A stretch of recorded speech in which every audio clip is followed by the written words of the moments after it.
Every born-again Christian is forgiven of their past sins. But we are then placed on probation. Every person who has ever sinned is a criminal.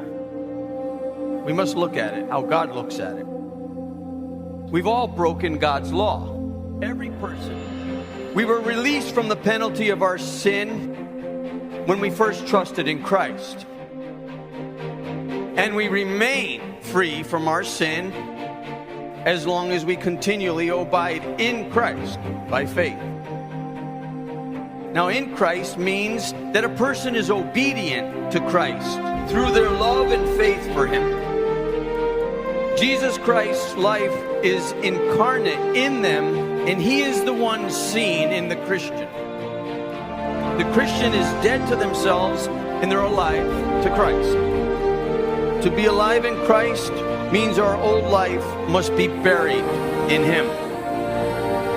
In order for the penitent to find justification through atonement, there must be faith, a sorrow for wrongdoing, a penalty, a payment, and then forgiveness and freedom.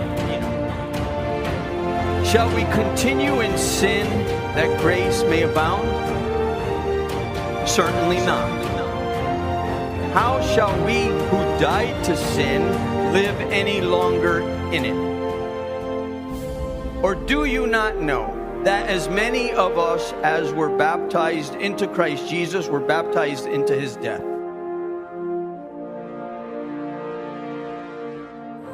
Therefore, we were buried with Him through baptism into death, that just as Christ was raised from the dead by the glory of the Father, even so we also should walk in newness of life.